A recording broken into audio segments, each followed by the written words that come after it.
one of the things that I take away from this is so frustrating. The ease with which we score, even in getting absolutely annihilated at Columbus in the third game, we so easily score 2 goals, right?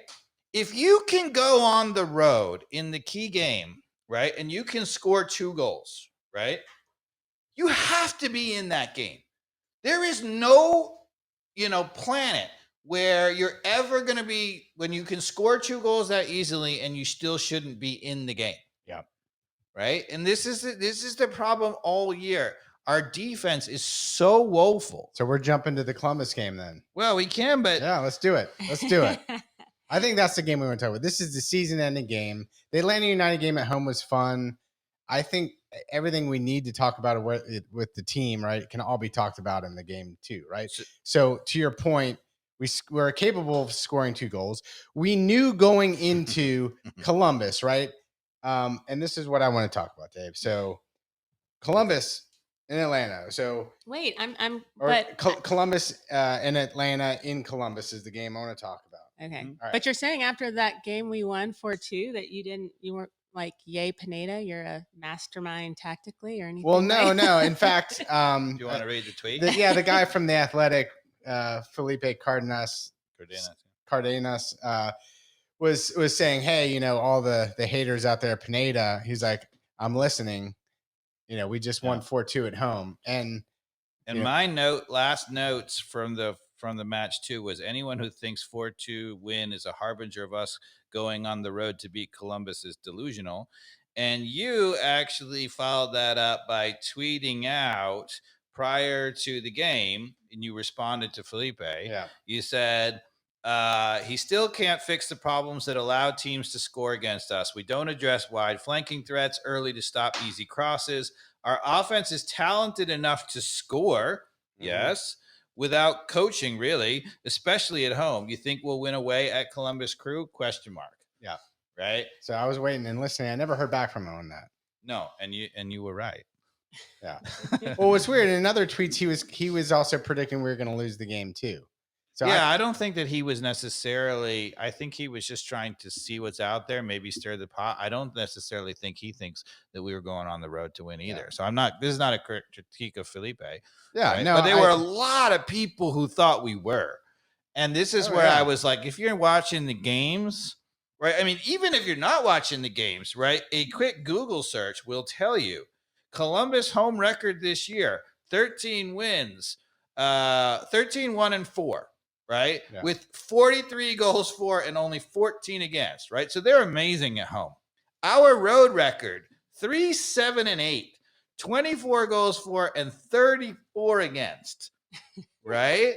So anybody who thought, even if you don't watch any games, just look at the records. Anybody thought we were going into Columbus and winning, you're like, no. But I don't know. I do feel like Felipe and the press try to protect the coaching and the stability of Atlanta United to some degree. So I did fire back after the loss and said, are you listening, watching, and are you writing it? Hopefully Pineda needed departure, right? Because I doubt it. It was kind of a supportive tweet at the end of the day for Pineda. Mm-hmm. Anyway, you do cut it. Yeah.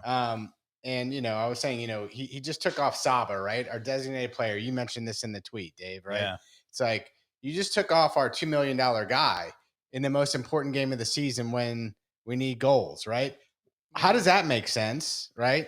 To me, you think, again, that the thing that goes back to it, it's not even just that taking off Saba was such the big problem. To me, it's the lack of creativity, right? Because, we're obviously in really big trouble, right? Giving up 4 goals, right?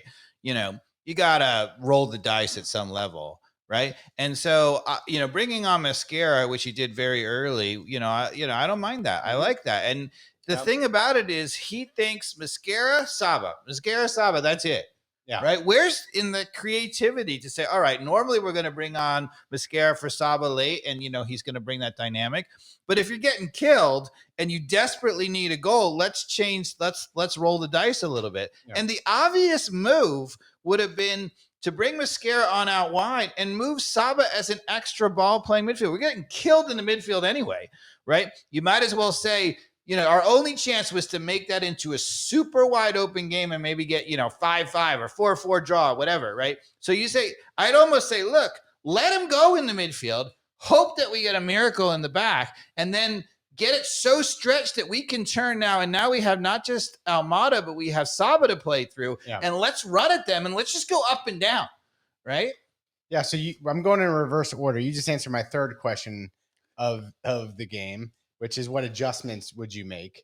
Yeah, I would have conceded the midfield as we had already done. Especially when we went down 3-0. Yeah. But I wanted to go from the beginning. And what did you think of the lineup, and what did you think of the tactics or lack thereof of how we went into Columbus with Pineda there? I mean, to me, it's not such a problem with the lineup. Okay. I think, Columbus, if you're going to beat Columbus, I don't really mind that much being like, okay, let's go punch him in the face, because that's the way to beat Columbus at their place. They're so good at home, right? You just got to go score early. I totally think the opposite. I don't think that. I don't mind the idea of not just parking the bus. I think that was totally naive.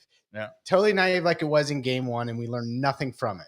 I think that was certainly the way we play in the back. It is, of course. Well, right, but right, he obviously doesn't know how to fix it. But I think knowing we're going to give up 2 goals. Yeah. You have to go in that game saying, no, we're only going to give up 1 freaking goal, if any goal. Let's make it 0 if we can, but don't give up a damn goal. Should have been the mantra in everybody's head. And yet we give up 3 almost instantaneously. Right. So I thought going guns blazing and making it a gun battle was totally the wrong move. And it showed. Well, I just think that there was no chance with our current defensive system. There is no way. What Pineda has shown is that he does not have the tactics to go and give up only 1 goal ever. Right? We were always going to give up 2 goals in that game. So is that too late of a problem to fix tactically because the season's already gone and he can't work with the team to get it done? Or could you get a team prepared in 1 week or 3 days to have that mentality and get the tactics right? Yes. Oh, okay. Well, explain. Well, so first, I mean, to me, when you're going to, park the bus, if you will, a little bit, right? Then you got to get an extra defender in there and you have to match up. You have got to make life difficult. So if you just put players back, but you just invite them on, that is a nightmare because you concede the midfield and you invite them on and they're going to score eventually. So let's play a little exercise here, Dave. Yeah. You're having a one-on-one conversation with every player from our back line all the way through the midfield. Yeah. Let's talk to each player. Let's hear your quick pep talk. Well, I probably, if I was going to park the bus, I might have played with an extra defender in the back, right? So I might have said Parata.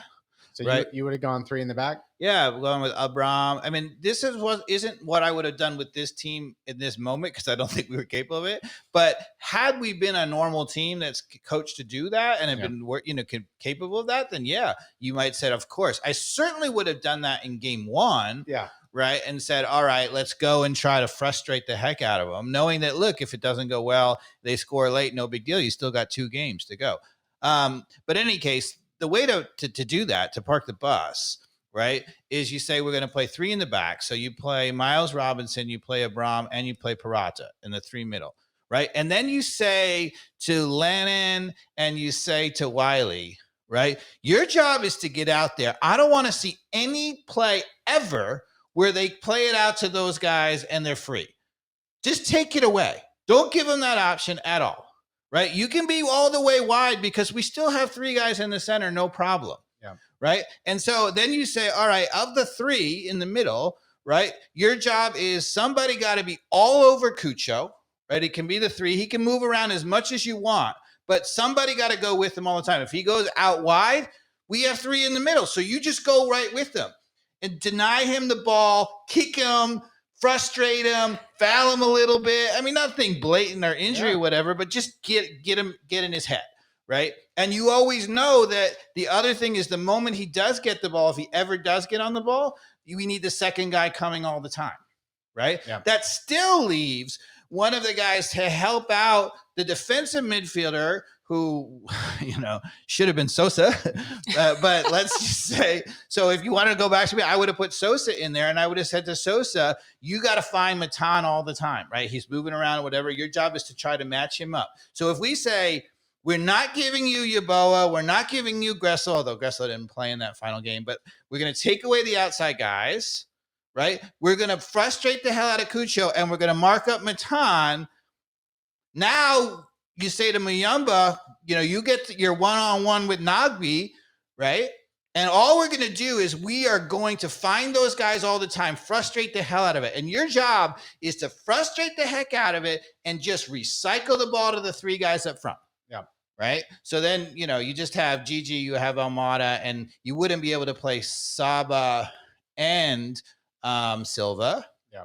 Right. But I probably would have played Gigi, and then I would have played Almada, and I would have played Saba in behind him a little bit and just say, look, go you 3. Yeah. And then, the guy who won the ball, like if it's a Wiley or Lennon, if you ever win the ball, if they try to play out wide and win it, now go forward and be the 4th guy on a rush. You know what? The only thing I would do tactically in terms of direction of the team, especially in this last game, because I think we could have gone in there with the park the bus mentality, frustrated them. Okay. Mm-hmm. Our team clearly can score at any given moment. Right. Okay. So all we had to do in that game is keep it 0-0 or 1-1 as long as possible. Yep. And we did quite the opposite, which is why I disagreed with you going in there guns blazing. Yep. I think that would have been the right thing to do. And in fact, with Saba and Silva up there as release valves, I would have actually told Gigi to come back. That guy can actually play defense. He can frustrate people. Yeah.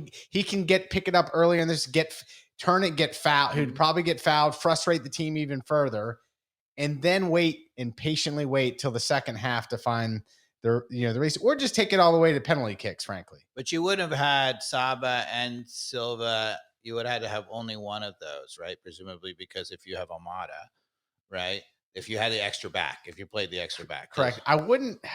That's where unless you're only going to play one in the center midfield. That's where I struggle, because I don't think I either want Silva or Saba coming back to play in defense. I think they create more problems than they would be helpful. So I don't know that if I have the answer there, but I don't think those guys ever should necessarily be marking, and we have them marking in outside of our outside backs all the time, which is just crazy because they can't do it. And then as soon as they win the ball back there, they have nobody to play to, right? So I would have said to them, look, you guys don't have to track back or mark or whatever, but your job is to sit in those pockets, right?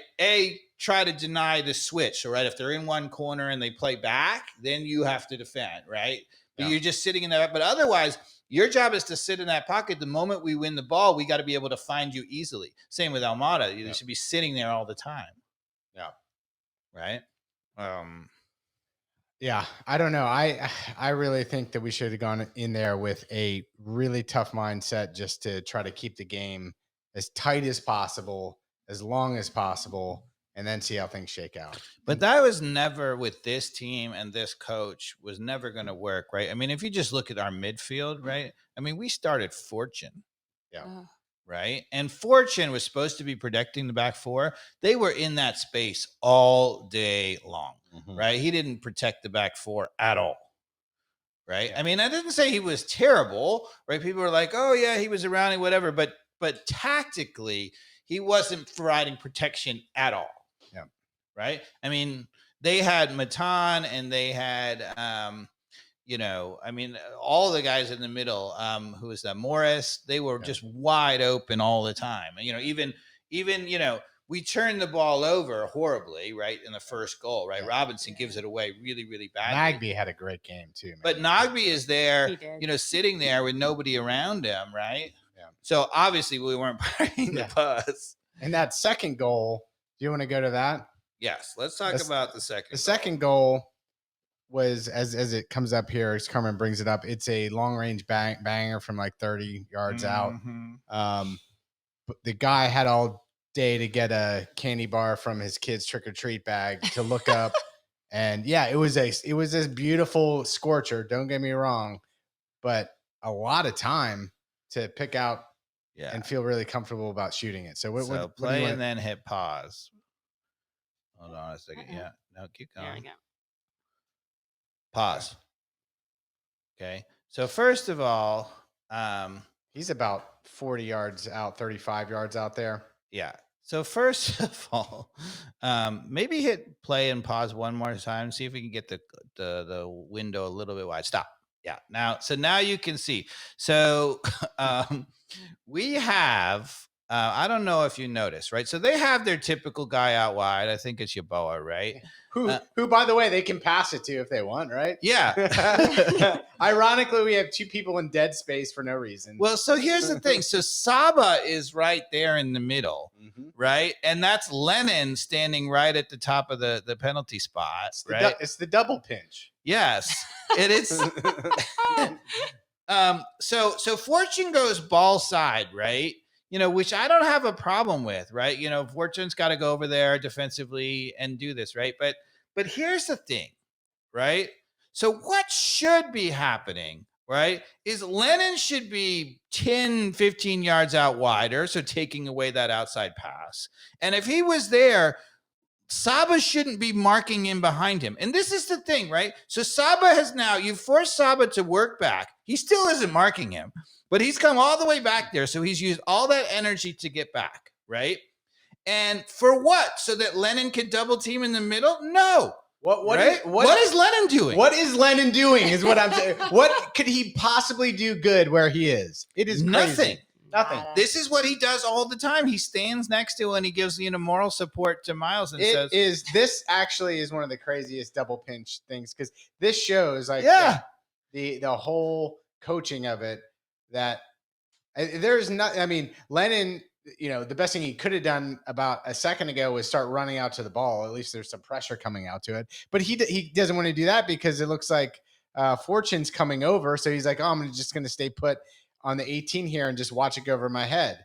And I can't go out wide to help Saba because Saba's there. He's useless as could be where he is. So if Lennon were to be in the right spot and actually be more out, it doesn't have to. You don't want him right on him so he can go backdoor on you, but you want him a good 10 yards out so that when he plays it, you can either intercept it or at least get right on him and not let him turn. Right, force him to go back towards his own goal. Make him turn you, with an amazing turn. Right. If he does that, then Saba, where Saba ends up? Saba would be right there. Right where you put the arrow in, maybe a little bit further because he's probably lazy, right? He's going to be a little bit further up the field, right there. Do you think that guy's getting the shot off now? If Saba was right where the arrow is? No. Right? So, this is what I was talking about on a ball reversal, right? So Saba should be there, right? So that does 2 things. So first of all, if he tries to force a pass, right? So let's say he forced a pass, and let's say Robinson makes a great step, right? Does Robinson have a pass to Saba right now? Yeah. He's standing right next to him, right? He's all the way farther back, right? So no. Yeah. So we don't have the counter to Saba, which is what he's really good at, right? And he's not up there where he would have blocked this shot, right? So Saba doing nothing. He's working extra hard to get back for nothing. Which is why I was saying in the previous Park the Bus, I don't want him coming back either. He just will complicate matters. Right.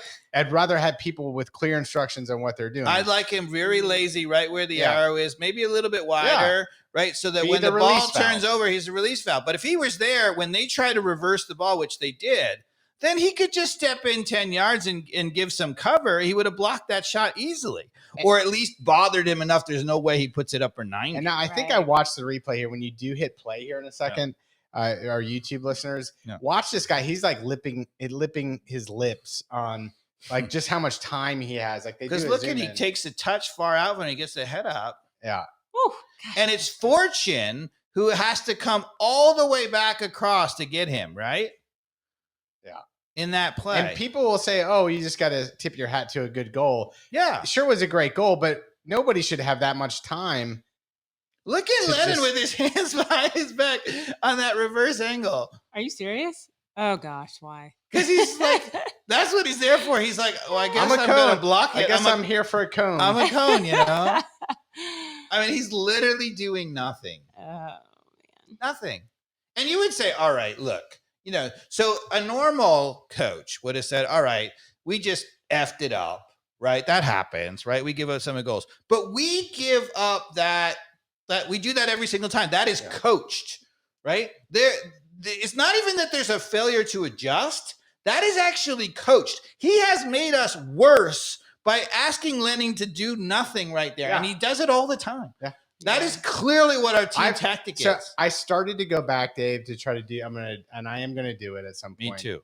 I'm gonna get all the clips of these examples, and I'm gonna put it into one master video from 2023. I will do it for the listeners as well, and we are gonna hammer home the video analysis that Pineda and his team can't seem to realize. And it's shameful at this point, because if I can grasp it and I actually have to agree with Dave, it's bad, people. And the thing about it is, again, right, not to beat a dead horse, but if you were saying, all right, we have to concede that because we don't have anybody who can handle 1v1, we need to double team, Robinson needs help all the time or whatever. If you said that, then the guy's got to be double teaming. He's got to have a help. And as you saw in the goal that we gave up in Mercedes-Benz, even when Lennon was only, 5 yards away, he still didn't come to double that. Yeah. Abram didn't come from the other side to double that. So no benefit whatsoever. Yep. So I don't understand. I don't You either. cannot play professional soccer and have guys back doing nothing, because the moment that you have a guy back doing nothing, that means you are overloaded somewhere else on the field. And you could see it right there. There you have two guys back doing nothing, right? And where they got overloaded is right in the center of the park. He had all day to take his time, push the ball out, pick his spot. And yeah, he hit an absolute bomb. You're not going to give up that goal very often. Right. And you might say, okay, no problem. I don't mind giving up that shot. Okay, fine. That's fine. If you want to give up that shot, I think Saba would have actually blocked it in a normal position. Yeah. But even if you're going to give up that shot, I object to the fact that the guys back there are doing nothing. Yeah, I object to the fact there's just zero pressure. Like, you will give up that shot sometimes, but you should never give a player that much time. Even if Fortune got over there and pressured him, you know what he was going to do? Just find the outside wide open guy. Yeah, and then they would have still had a dangerous cross. Right. Yeah. So Fortune's busted to get it over there. He can't get there. And even if he did, it would be useless. Yeah. Because we still gave up that open guy out wide. Yeah. It's like, oh my God, I'm going to have an aneurysm. Right? I'm like, Somebody should put a straight. So can I calm you down? Can I calm you down with some rapid fire questions, Dave? Let's just get away from the recap. I want to make one more point on this game in the fourth goal. But so do you want to do that first? Or Let's go to the fourth goal. Go to the fourth goal, because I actually noticed something that had been bothering me for a while, and I think, and it actually has to do with going into next season. So Was this the fourth? The fourth goal. the fourth goal that we concede. I think that was it. So it's a little bit. Yeah, it must be right here then. Let's see what happens. We're just going to play it. Yeah. Sorry about that. All right. Go ahead and talk about it. All right. So I just want you to watch. Let's see if we can pause it. Let it play for a second. Oh, yeah, that's too far. No. Does Yeah, that- but they'll replay it. They'll replay Can it. we go back? No, I want to go back to the original version because I want to see. Yeah, go back a little bit further. Yeah, stop. Stop. Sorry. So, yeah, this is exactly where I want to do it. So, one thing that I noticed on this play that I've finally been noticing, and I want to give you a hypothesis All right. or something that I've been seeing tactically. So, one thing that I have been noticing over even the last third, maybe the last half of the season, but really more the last third, is that Miles Robinson has actually got this like weird, horrible rush of blood to the head, where he sometimes just charges out and gets totally beaten behind him. We've been giving up a bunch of goals this way, right, recently, and it's been terrible. And one of the things I was like, what is going on? And I think when you hit play, I want you to watch what Miles Robinson does, because he literally charges out to address this instead of just backing up.